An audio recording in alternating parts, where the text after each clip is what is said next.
Welcome, everyone. I am here with the John Hendrix, author, illustrator, teacher, canonical rabbit room, HUTCHMOOT conference speaker, board game enthusiast, sermon doodler. You can Yes. find out more about that last one on his Instagram feed. But welcome, John. Thank you. Those are all correct titles. I appreciate that. Yeah. John, I'm going to pick your brain about basically what it looks like when you're a professor, you're an art school professor. What does it look like when parents come to you and they say something along the lines of, shouldn't my kid be a doctor? Shouldn't my kid be a lawyer? They're doing this art thing. I can see they kind of have it in them. But what is the road from here to there? What does it look like as far as making a meaningful life and career, feeding your family, all the things? We're going to get into that. But first, I want to just start off with a fun question. Shoot. Tell us, so I can see your background. You've got all this paraphernalia. I can see some John Hendrix stuff back there. That's right. Uh, what is in front of you when you come to work? I don't know if this is your studio, but when you come to work, what is there? What is at your desk? What's your favorite pen? What's your favorite program? I'm going to be talking to a lot of artists about very practical things in under the category of working as an artist, making a life, making a living, making things. And I thought it'd be fun to just start with something sort of quirky and very specific. So can you walk us into, when you sit down to work, what's in front of you? No, I think that's a really good question. I think having a space for yourself as an artist is not a luxury. I think it's really important simply because you can immediately sit down to a project you were already starting. And every artist knows the hardest thing is to begin to make the first mess, right? And having a studio, a place where you can leave all the pens out, like my pen, all the things I use, they're all right here. I use microns. I use my favorite pens are these zebra Japanese brush pens. But that, the environment around you, especially if you're a visual artist, I think is critical. So yes, this is my studio space. It's in the attic of my house, and it is just floor to ceiling stuff, that many of it stuff that I wish I had made to remind me Mm. why I do this, the stuff that I look at and realize that I'm never going to achieve what that artist achieved. And in Mm. some ways, there's a bit of relief in that, frankly, that I'm just, I'm making a sandcastle alongside all these other folks. And it's ephemeral, it's temporary, it's not forever, but it just reminds me of why I want to be up here making things. So I have been cut off, though, from buying any more replica swords from Lord of the Rings. So I have reached my maximum, unfortunately. That stage comes for us all, if we're It lucky does. enough. In my studio, I have 4 different spaces, that I do different things at those spaces. Like, behind me, that blue table is, where I, do light boxing and tracing. Here Mm. is where I do painting. Over there, I do writing. Because of that, the physical space needs to cue me that this is what I'm doing when I sit here. And so, yeah, I do think that that idea of the beginning, the preparation, and then actually critically, when you do a home project, the cleanup is actually a huge barrier to doing things, because you're like, oh, I did the painting, and now wait, I have an hour of washing out paint rollers. Like, it doesn't seem Yes. fair. But it's the same with art making too. There is preparation, there is the actual making process, and then there is the cleanup or the production or the getting it into print, all the stuff that happens after you make the literal Mm. art. So yes, it's tedious. John, can you, before we jump into the topic at hand, can you just introduce us to yourself as an artist a little bit? And by that, I don't mean what have you done, what have you made. I mean, what does art mean to you? If you were every superhero has their origin story. What's your artist origin story? Little I John, mean, when did he I, know? that's a great question. If you had to trace it back to something, it is literally tracing. It is tracing Garfield out of the Sunday newspaper. That's like my first memory of making images. And shortly after that, it was The Far Side and Calvin and Hobbes. I mean, I started with the funny papers because those were just on my kitchen table in the morning because my parents got the newspaper every day. And after that, I got into the world of actual comics and really it went from there. But I mean, really, if I had to describe like my artistic heart, I often describe my work as being made of 100% words and 100% pictures at the same time. And that combination of word and image is so magical to me. And in many ways, it's why I'm an illustrator, because when you put words and images together, there's actually a third space that is created right between those that's invisible except to the viewer or the reader. And it's that third space that I just love being inside of. And that's kind of why I make art. And now you teach people how and why to make art. Can you walk us into that a little bit? Where do you teach? What do you teach? Who do you teach? Somehow I have been teaching at Washington University in St. Louis, called WashU here, for 20 years. And when I began, I just literally knew nothing about teaching, especially, but hardly anything about just being a human being. So I have really figured out, honestly, a lot of who I am as an artist and as a teacher in front of students. Mm. And that's actually a kind of moral that I teach students, that like a lot of life you figure out while you are doing it. Mm. And the improvisational like angle to life, I think, is one that you really should embrace. So yes, I've taught people how to make art for a long time. And the last 5 years, I have been the chair of a graduate program that I founded called MFA Illustration and Visual Culture, which is really about teaching students how to absorb the stuff our world makes that doesn't end up in an art museum, Mm. whether that's comics or picture books or Chinese food menus or tractor tires or baseball cards, whatever it is. That stuff has meaning to our culture. And so we study that. We also make things that participate in visual culture. That could be graphic novels or zines or comics or picture books. So yeah, I spend a lot of my time thinking about visual storytelling in one way or another. When I emailed you and said, John, let's talk about art, what do you want to talk about? As just make it practical. It's got to be practical, and it's got to be something that hits questions that artists have.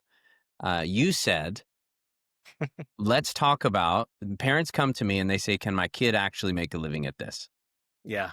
Can you walk us into what that moment is like? How do you answer that question? Man, the reason why I suggested this, and honestly, it was like one of the first things I thought of, because it's what parents bring to the idea of children entering the world thinking that they're going to be an artist. And then many times the young people then show up in my classrooms or in my advising sessions with that same anxiety, like, Yeah. is this a smart choice?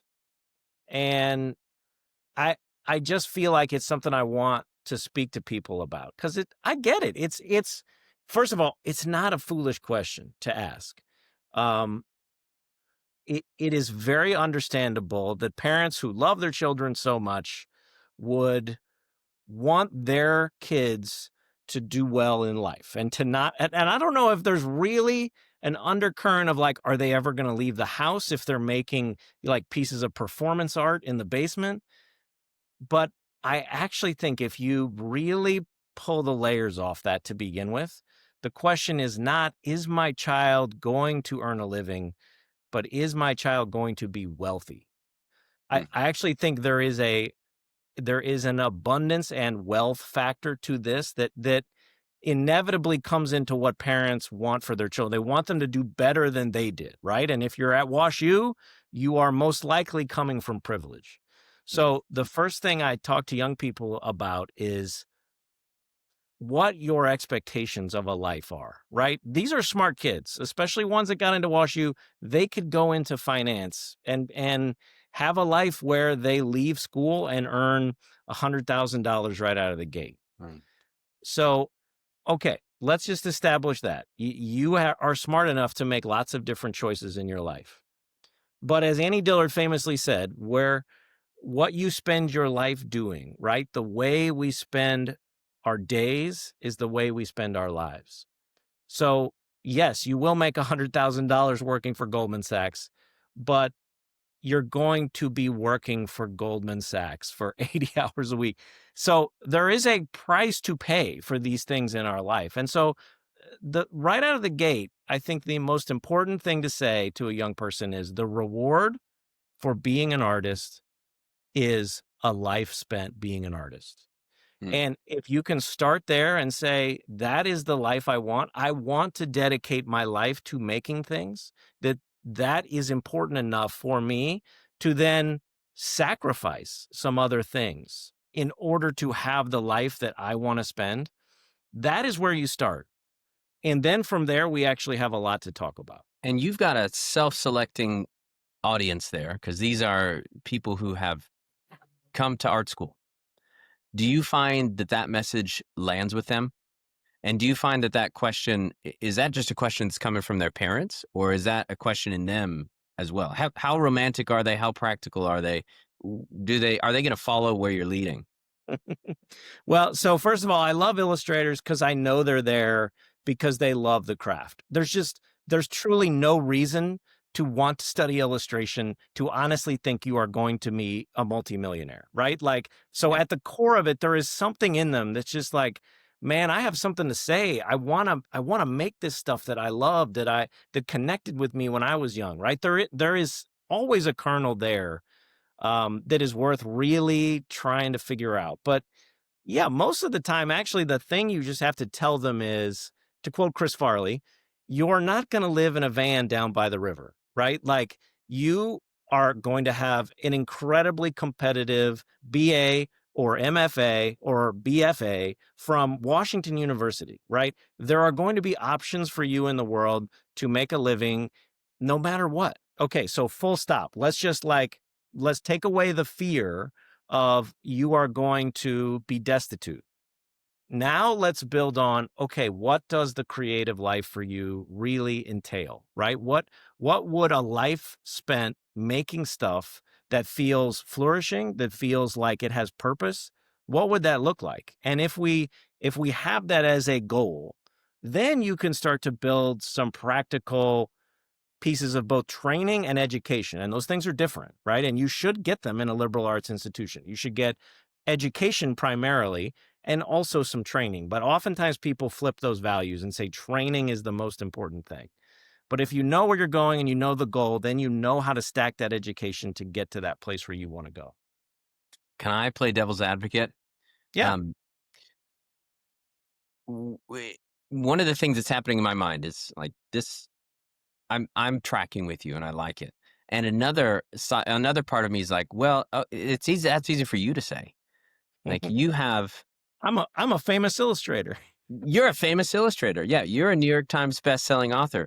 Yeah. Your head is surrounded by cool things that you've made. You have your own little studio, and I Uh-huh. see Sauron's gloves back there. And you, not only are you not living in a van down by the river, you had enough spare cash to dress up.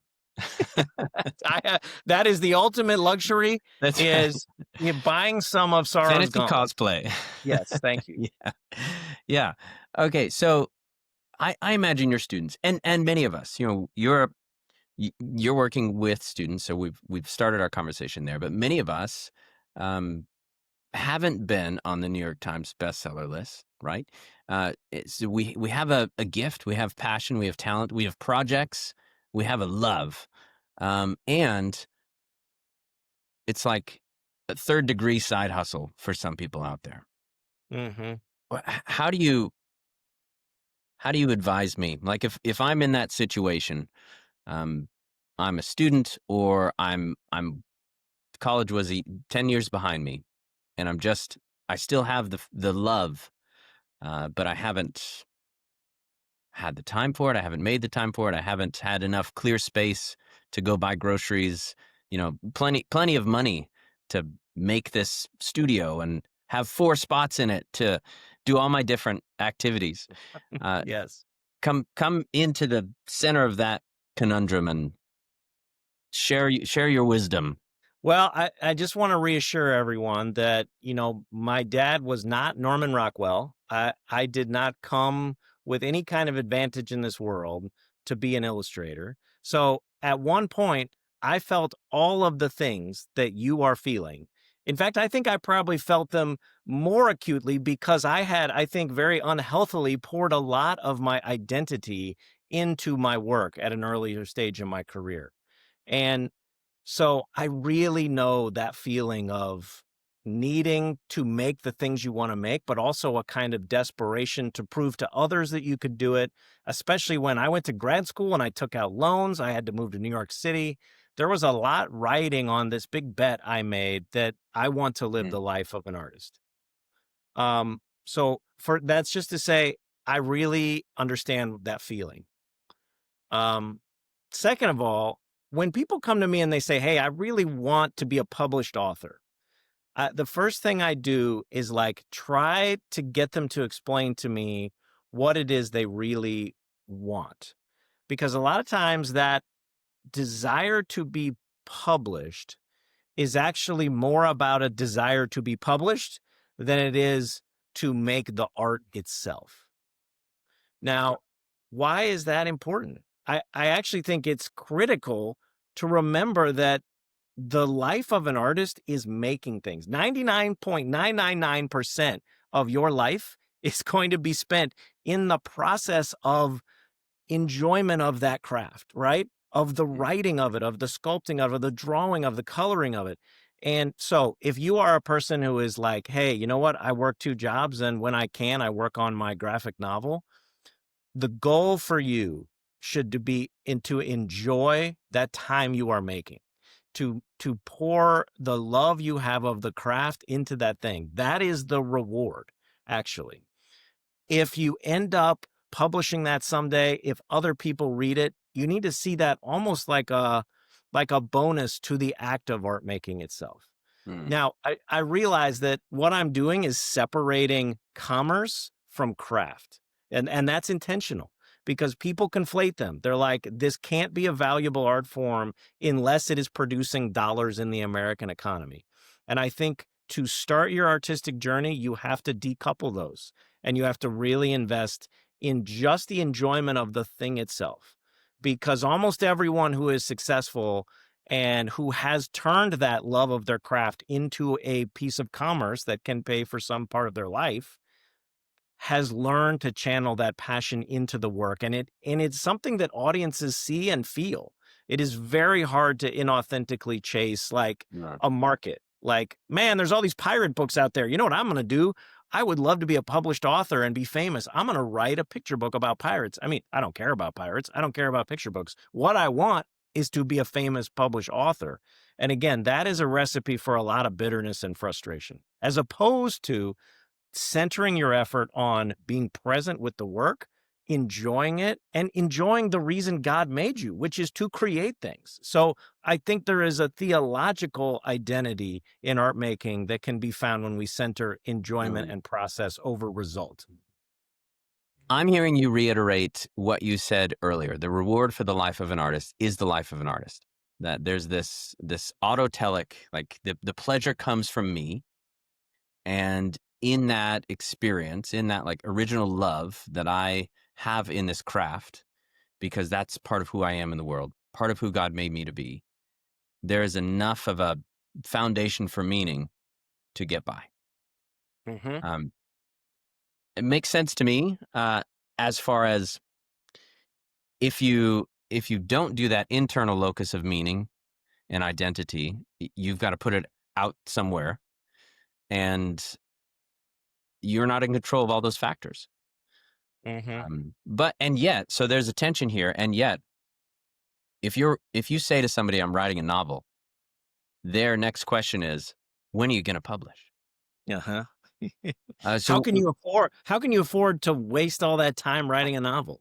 Right? right, Yeah. yeah.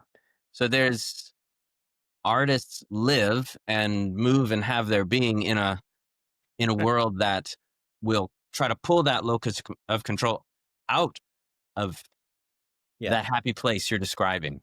Well, and yeah, and then let me go back to something that feels a little less highfalutin and a little more practical. Okay.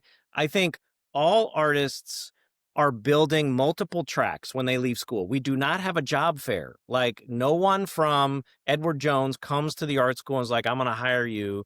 I mean, some people work in advertising. It's a little different, but most artists are building right out of school a bunch of different tracks, and they're laying track for like their writing, right? They're laying track for maybe they want to teach a little bit. They're laying track for the craft of maybe working in galleries, and they're pushing sort of trains along those tracks with the hopes that, down the road, those tracks are all kind of going to come together and you're going to link them all up, right? And that's very normal. Most artists, they do work at Starbucks for a while, and they do work at the library, and they do teach adjunct classes, and they do write their own works. And if you look, Alison Bechdel, Charles Schultz, all these people had lots of different jobs that they had to do in order to make their work. And this is the thing I was trying to tie it back to.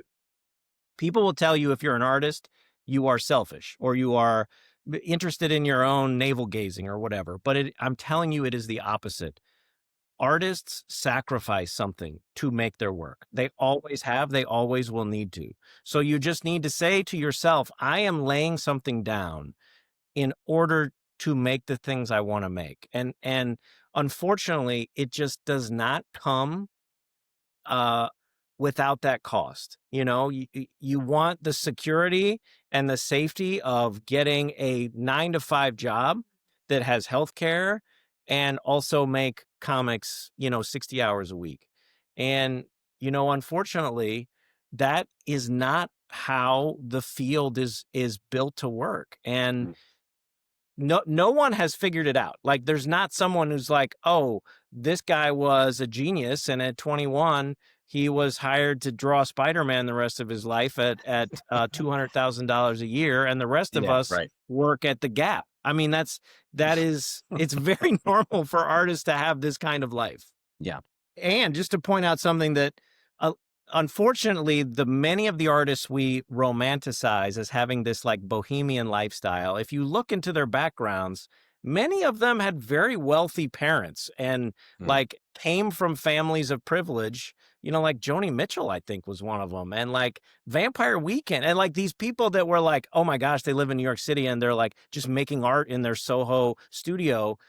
A lot of those people had an ability to get them to that place. I'm not demonizing if you have wealth. I'm just saying when we romanticize it, sometimes we don't really look at all the factors that went in to what made those choices easier for some people as opposed to other people. Yeah. So to come full circle to where we started, maybe is that also part of the answer to those parents, that there is this autotelic love it and maybe that's enough of Mm-hmm. high-minded answer, not to minimize that, but there's also this give yourself, put lots of trains on the tracks. You're going to have to hustle. You might have to work at Starbucks. Mm-hmm. Are those the kinds of things you're equipping your students to expect, to strive for, to move into? Yeah, and I tell the parents a version of like the high and the low at the same time. The high is, where do you think your child will flourish? Capital F, flourish, not where will they make the most money. So think about that. And then I tell them, oh, and by the way, I'm going to give them some training about how to be an entrepreneur. I'm going to give them some training about how to think of themselves as running a small business, how they promote themselves, how they write a pitch, I used to do an exercise. I stopped doing it. I should bring it back, where I brought in a literal rotary phone and had people pick up the phone and like do a cold call to an art director to give them just some practice in how you sell and talk about your work, right? So, okay, so I think there is both education and training there that has to go into any art school. And I do think education is worth it. But I don't always think art school is worth it. And that would be one place. And again, I'm sort of selling my own institution here, but I just happen to also agree that in the undergraduate space, at least, you should go to a liberal arts institution. Save art school for the graduate experience. It's generally my impression that you are better prepared for a life of critical thinking, a life to enter the world with a robust pursuit of the mind, the heart, and the body if you are in a liberal arts institution as opposed to something that is purely an art school. Hmm. So you're speaking to the students now. Yeah. Thinking about, I want to make a career as an artist. How do I best equip myself? I remember I applied for MFA programs, took the GRE, uh, decided I think it's seminary instead. But the thing that I was pursuing was, if I'm going to be a real artist, I have to go to a arts grad program. Are you Yeah. saying that's maybe not the case? It definitely is the case. How do we parse that out? Well, I think let me clarify. I was talking about undergraduate school for particularly. Mm, I think in grad school, you're at a different place in life. You're a little more formed. You know what you want usually out of your next step of the education. And there's tons of MFAs out there which are awesome, whether it's MICA or I mean, I went to School of Visual Arts in New York, Cal Arts, all these, it's awesome. I'm saying if you're 18 years old and almost everybody wants to go to RISD or, Savannah. And I just over and over, I see students that are, I think, better served when they have some educational components that are really pushing the bounds of what it means to read, to think, to write. And I think you're just better prepared for the world in those kind of places. mm, Mostly because again, what's the goal of liberal arts? To me, it's pursue like truth. Number one. mm. Number two, it's self discovery and self discipline, and then three, the cultivation of virtue. And those are goals that I think explicitly happen inside of liberal arts education, as opposed to art schools, which can often end up being more like training than education. Yeah, a trade school. Yeah. Yeah. Okay. Let me speak for somebody who's not 18 years old, but Yep. loves the rabbit room, is interested in hearing your thoughts on all of this, and has tuned in and made it this far. Okay. So what would you say to somebody who's like, well, I'm 32, I've got two kids, I Hmm. write poetry in my spare time. I'm not going to go to grad school. I didn't take that fork, and here I am. How do I hone my craft? What do I do now, Hmm. to either pursue the commerce side, pursue the love of it, and pursue the craft side? You can choose your own adventure on that question.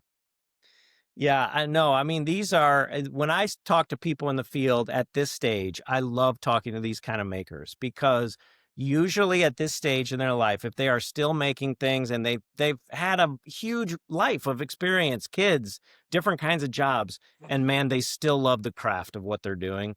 I think that is actually really gorgeous, and you should continue to do that. The worst thing you should do is say, I on my spare time, I'm going to write the great American novel, right? Like that, no one can sit down and work when you have 30 minutes or an hour with that kind of pressure. Mm, So I always encourage people find pockets of time where you can do a piece of your craft that just really brings you enjoyment. Again, where you think throughout the day, I can't wait to get home and do X. Whatever that little thing is, even if it's like quilting or like, man, I cut glass for like I make stained glass on my card table or whatever that little activity is, that is like pulling on that thread is a life-giving activity.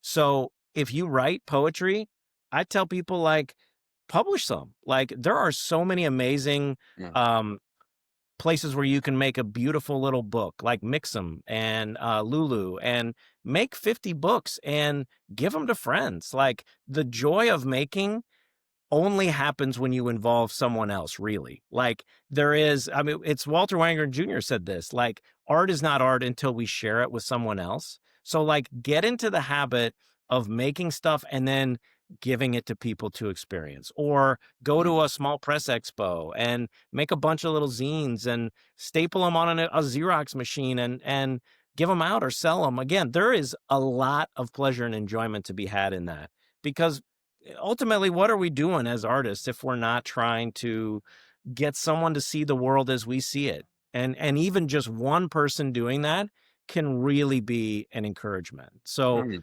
That is a scale that is really valuable. That is not ridiculous. And unfortunately, capitalism has told you that unless you sell a million copies of whatever you're making in your basement, that it's not valuable. And that is a false liturgy, and you just cannot listen to that.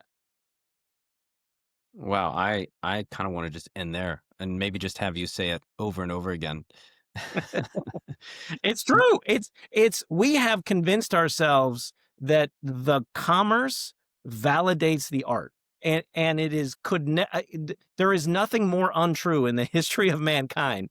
And yet as Americans especially believe that our work will be validated by dollars.